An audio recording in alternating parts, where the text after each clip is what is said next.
आय में वृद्धि करने के लिए और सूचना उनके घर द्वार तक पहुंचाने के लिए ढेरों कदम उठाए हैं। और इसमें किसानों की वृद्धि में भी आपको बदलाव दिखे होंगे।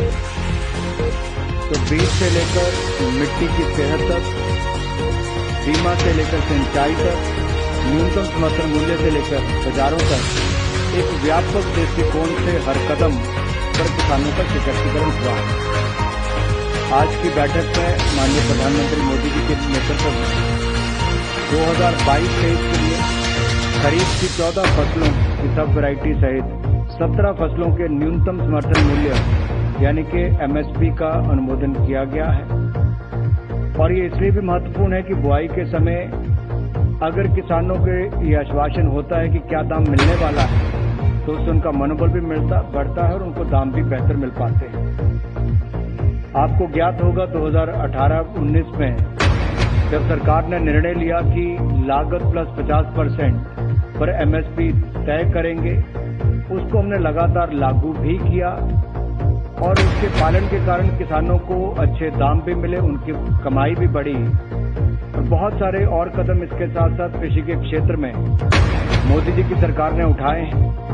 चाहे वो 1 लाख करोड़ रुपए का एग्रीकल्चर इंफ्रास्ट्रक्चर फंड हो या किसान क्रेडिट कार्ड के माध्यम से 16 लाख करोड़ रुपए किसानों को देने की बात हो, कम ब्याज दर पर वो मिलते हैं। यहाँ तक कि पीएम किसान सम्मान निधि जो पिछले कुछ दिन पहले ही एक जारी माननीय प्रधानमंत्री मोदी ने जारी की, उसको मिलाकर लगभग 2 लाख करोड़ रुपये अब तक किसानों के खाते में जा चुका है। दुनिया भर में फर्टिलाइजर के दाम बढ़े, उसके बावजूद 2,10,000 करोड़ की सब्सिडी इस साल हम दे रहे हैं। पिछले साल 1 लाख करोड़ थी तो इस साल 2,10,000 करोड़ हो गई है, यानी कि दुगनी से ज्यादा सब्सिडी फर्टिलाइजर पर हुई। लेकिन किसानों पर हमने कोई बोझ नहीं पड़ने दिया।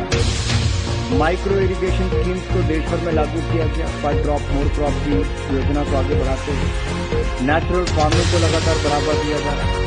नैनो फर्टिलाइजर का उपयोग करने के उसको भी लॉन्च किया गया और 22 करोड़ किसानों को सॉइल हेल्थ कार्ड देने का काम भी मोदी जी की सरकार ने किया।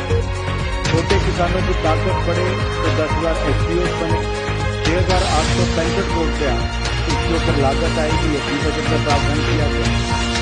तो खाद्य तेलों की बात करें तो दलहन तिलहन की जहां एक और खरीद बढ़ाई है, वहीं पर नॉर्थ ईस्ट के क्षेत्रों में पाम ऑयल को बढ़ावा देने के लिए इसमें भी 11,000 करोड़ रुपए का अलग से प्रावधान किया गया। ये मैंने कुछ बिंदु आपके सामने बताए जो पिछले कुछ वर्षों में प्रधानमंत्री मोदी जी के नेतृत्व में इस सरकार ने किसान कल्याण के लिए और कृषि के क्षेत्र में उत्पादन को बढ़ाने के लिए कदम उठाए। अगर आज की मैं बात करूं तो एमएसपी के जो दाम बढ़े हैं, इसमें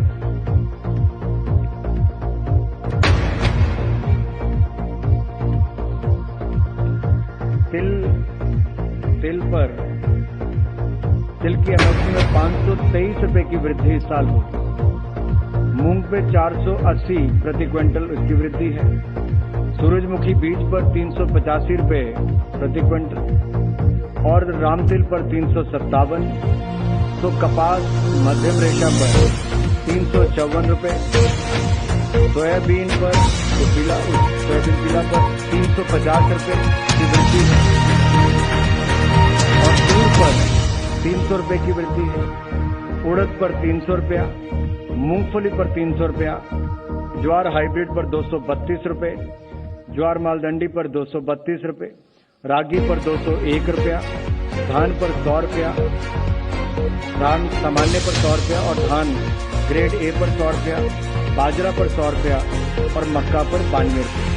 अगर आप इसको तुलना के रूप में देखेंगे तो 2014-15 से पहले मात्र गिनी चुनी कई फसलों पर खरीद होती है शायद एक दो, लेकिन बड़ा बदलाव मोदी जी की सरकार आने के बाद हुआ कि बाकी फसलों को भी इसमें जोड़ा गया और किसानों की आय भी बढ़ी। हालांकि कृषि के बजट में भी जो बढ़ोतरी हुई वो आप सबके सामने है कि कैसे उसमें हजारों करोड़ रुपए की वृद्धि हुई। आज से कुछ साल पहले 2013-14 में जहां मात्र 21,000 करोड़ रुपया इसका बजट होता था, वो बढ़कर 1,26,000 करोड़ रुपया हुआ है। ये अपने आप में दिखाता है कि कितना बड़ा बदलाव इसमें हुआ। और अगर मैं इसको थोड़ा सा आपको विस्तार में और बताऊं ये जब हम 1.5 गुना की बात करते हैं मैं उस पर भी आऊंगा, लेकिन उत्पादन लागत में परसेंटेज वाइज अगर मैं आपको बताऊं तो तिल में 50%, मूंग पर 50%, सूरजमुखी बीज पर 56%, रामतिल पर 50%, कपास मध्यम रेशा पर 50%, सोयाबीन पर 53%, तूर पर 60%, उड़द पर 59%, मूंगफली पर 51%, जवार हाइब्रिड पर 50% और रागी पर 50%, धान पर 50%, बाजरा पर 85% और मक्का पर 50%। तो 50% से ऊपर ही सारे हैं, लेकिन कुल मिलाकर अगर देखा जाए तो 8 फसलों में तो कम से कम 1.5 गुना है ही। जो बाकी 6 फसलें हैं उनमें जैसे बाजरा पर 1.85 टाइम्स, 1.85 गुना है, तूर पर 1.6 गुना है, उड़द पर 1.6 गुना है, सनफ्लावर पर 1.56 गुना है, सोयाबीन पर 1.53 गुना है। तो कुल मिलाकर इस पे लगातार इसको बढ़ावा देने का काम किया, किसानों की आय भी बढ़ी और